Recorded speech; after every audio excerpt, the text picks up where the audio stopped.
Hello வணக்கம் நண்பா, இது உங்கள் லோகநாதன். இன்றைக்கி நம்ம இந்த வீடியோவில் வந்து பார்த்திங்கன்னா இன்ஜின் ப்ளஸ்ஸை பற்றி தான் பேச போகிறோம். அதாவது வந்து என்ன அப்படின்னா, நம்ம சப்ஸ்கிரைபர் வந்து 2-3 பேர் வந்து கேட்டுக்கிட்டே இருந்தாங்க. ப்ரோ, நான் வந்து BS6 பைக்குக்கு வந்து இன்ஜின் ப்ளஸ் வந்து யூஸ் பண்ணட்டுமா அப்படின்னு சொல்லிட்டு. நாம் வந்து BS6 பைக் அப்படின்னா வந்து இன்ஜின் ப்ளஸ் வந்து நீட் இல்லை ப்ரோ, அது வந்து நீங்கள் வந்து யூஸ் பண்ணாதீங்க அப்படின்னு சொல்லிட்டு நம்ம வந்து ரெக்கமெண்ட் பண்ணியிருந்தோம். ஸோ இன்றைக்கி நம்ம இந்த வீடியோவில் வந்து இன்ஜின் ப்ளஸ்னால் என்ன, அது ஏன் வந்து யூஸ் பண்ண வேண்டாம் அப்படின்னு சொல்கிறேன் அப்படிங்கிறத பற்றியெல்லாம் வந்து இந்த வீடியோவில் வந்து நம்ம இன்றைக்கி டிஸ்கஸ் பண்ண போகிறோம். ஜென்ரலாக வந்து இன்ஜின் ப்ளஸ் அப்படின்னா என்ன அப்படின்னு வந்து பார்த்திங்கன்னா, அது ஒரு கெமிக்கல் தான், வேறு எதுவும் கிடையாது. கெமிக்கல் அப்படின்னாவே வந்து பார்த்திங்கன்னா எல்லா கெமிக்கலுக்கும் வந்து ஒரு ஜென்ரலாக ஒரு ஆக்டிவிட்டி இருக்குது. அது எப்படின்னா அரிக்கக்கூடிய ஒரு ஆக்டிவிட்டி இருக்குது. நீங்கள் வந்து இப்போ வந்து நீங்கள் WD-40 ரஸ்ட் கிளீனர் அப்படிங்கிற ஒரு ஸ்ப்ரே எல்லாம் இருக்கும், நீங்கள் பார்த்துருப்பீங்களா என்னென்னு தெரியல.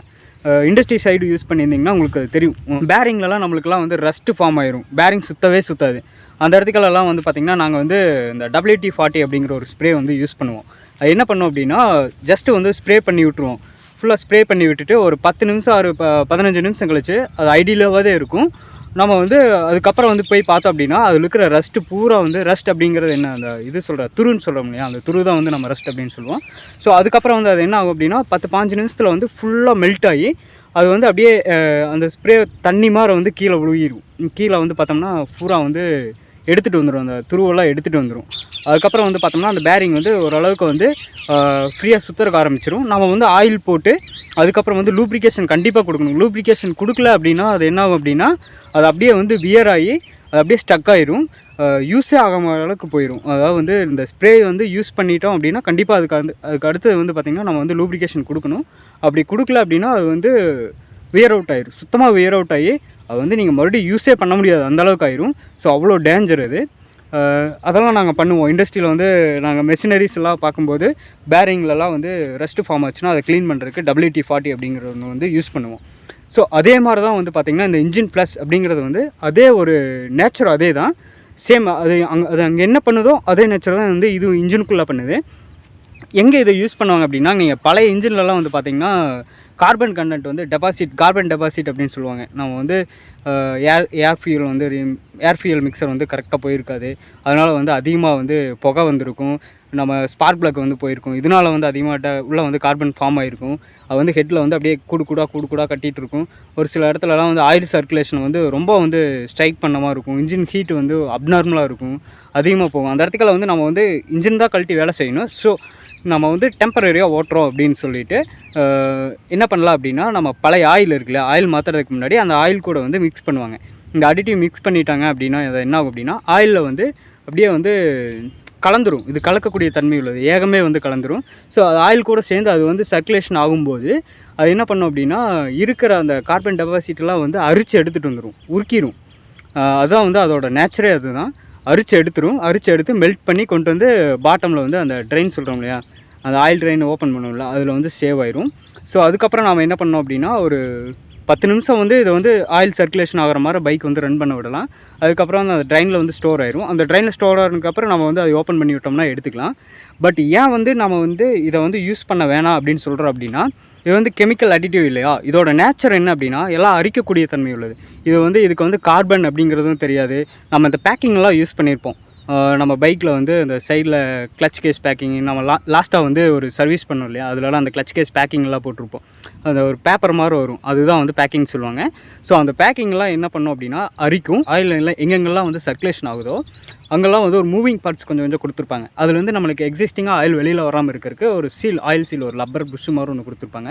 ஸோ இந்த புஷ்ஷெல்லாம் என்ன பண்ணும் அப்படின்னா, இந்த அடிட்டிவ் வந்து ஆயிலோடு போயிட்டு வருது இல்லையா, இந்த ஆயிலோடு போயிட்டு வரும்போது என்ன பண்ணும் அப்படின்னா கொஞ்சம் அங்கங்கே ஸ்டோர் ஆகும். கண்டிப்பாக வந்து ஸ்டோர் ஆகும். ஃபுல்லாலாம் நம்மளுக்கு வந்து எடுக்க முடியாது.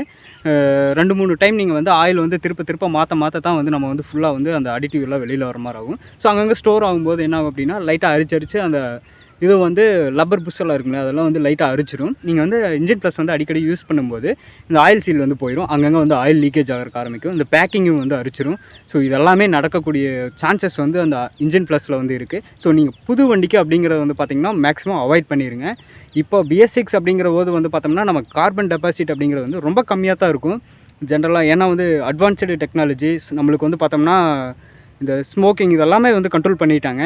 ஸோ மேக்ஸிமம் வந்து இந்த கார்பன் டெபாசிட் அப்படிங்கிறது வந்து ரொம்ப லோவாக தான் இருக்கும். உங்களுக்கு வந்து அங்கே நீடு இருக்காது, இந்த இன்ஜின் ப்ளஸ் வந்து அங்கே யூஸ் பண்ணணும் அப்படிங்கிற ஒரு நீடு வந்து இருக்காது. ஸோ நீங்கள் இது எங்கே யூஸ் பண்ணலாம் அப்படின்னா, பழைய 2 ஸ்ட்ரோக் வண்டி, அதுபோக வந்து பார்த்திங்கன்னா நம்ம இதெல்லாம் இருக்குது இல்லையா, பழைய பைக்கு வந்து ரொம்ப நாளாக நீங்கள் நிறுத்தி வச்சு ஓட்டிகிட்டு இருப்பீங்க. இன்ஜின் ஆயில் வந்து நீங்கள் வந்து டிஸ்போசல் பண்ணுறீங்க, கழட்டி விட்டுட்டு வேறு ஆயில் மாற்றுறீங்க. அப்போ கழட்டி விடும்போது வந்து பார்த்திங்கன்னா ரொம்ப நாள் கழித்து ஓட்டிட்டு தாறு மாதிரி இருக்கும். நம்மளுக்கு வந்து அப்படியே தொட்டோம்னா அப்படியே கொலன்னு ஒரு மாதிரி ஃபீல் ஆகும். அது கலரே இருக்காது, அது வந்து பிளாக் கலரில் தான் இருக்கும். ஸோ அந்த மாதிரி இடத்துல நீங்கள் வந்து இன்ஜின் ப்ளஸ் வந்து யூஸ் பண்ணலாம்.